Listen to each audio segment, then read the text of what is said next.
Voici la quatrième vidéo qui va parler donc des masques d'écrêtage. Alors on va garder les éléments que l'on a mis en place, hein, le rectangle et puis l'ellipse. Et on va voir, hein, vous allez bouger donc l'ellipse sur le rectangle. Et on va transformer ce calque ellipse en masque d'écrêtage.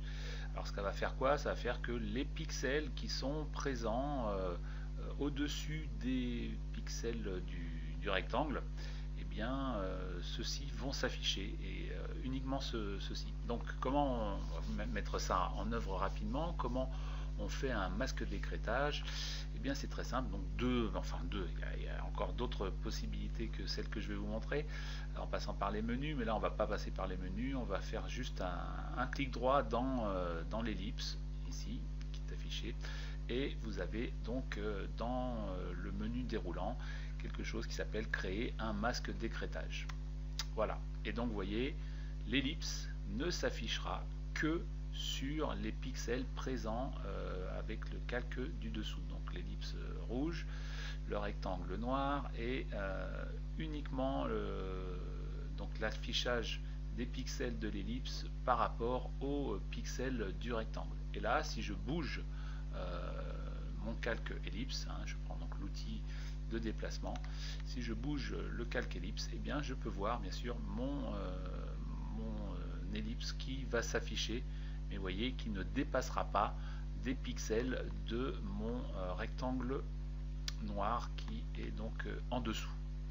Et on peut voir sur le panneau des calques la petite signification, hein, on voit une petite flèche en angle qui s'est positionnée devant la vignette du calque qui symbolise le fait que c'est un masque d'écrêtage. Donc bien sûr je peux retirer, hein, le fait que l'ellipse soit en masque d'écrêtage. Je vais faire un clic droit dans le calque et vous voyez je peux donc annuler le masque d'écrêtage et donc je reviens comme avant avec mes deux calques complètement décorrélés l'un par rapport à l'autre. Donc ça c'est une des possibilités, hein, de créer le masque d'écrêtage.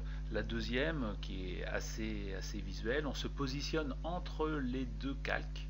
Donc j'ai ma petite main, hein, qui est située entre les deux calques, et si je reste appuyé sur ma touche Alt, et bien vous voyez j'ai un petit symbole qui s'affiche et c'est à nouveau la flèche en angle là qui s'affiche.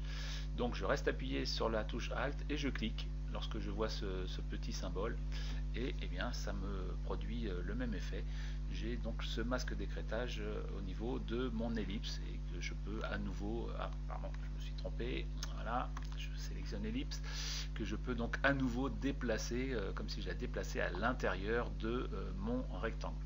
Donc tout ça, hein, ça peut se jouer sur n'importe quel autre objet. Par exemple, je peux même, donc je vais annuler le masque d'écrêtage, un petit clic droit, annuler le masque d'écrêtage. Par exemple, hein, si je fais même du texte, hein, ça sera exactement la même chose. Je vais écrire, voilà, ICD, je vais le faire un petit peu plus gras et je vais prendre une police de caractère un petit peu plus, voilà, du Gilt Ultra Bold. J'augmente la taille de mon texte, voilà, et ce texte là je vais le déplacer sous mon ellipse. Le texte je vais le mettre en vert par exemple, voilà.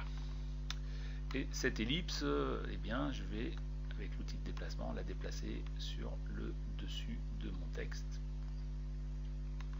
Voilà. Et si je crée un masque d'écrêtage de mon ellipse, hein, je fais un clic droit, créer un masque d'écrêtage, et bien vous voyez j'ai mon ellipse qui s'affiche directement dans mon texte et que dans mon texte, et je peux bien sûr bouger cette ellipse à l'intérieur. Donc c'est une ellipse là, mais ça aurait pu être aussi une image, d'accord. Donc si je veux avoir une image à l'intérieur de mon texte, eh bien j'importe une image, on le verra tout à l'heure, j'importe une image et je fais un masque d'écrêtage pour que mon texte soit rempli avec ce morceau d'image. Voilà, donc c'est tout pour le masque d'écrêtage. Normalement, maintenant vous savez le faire.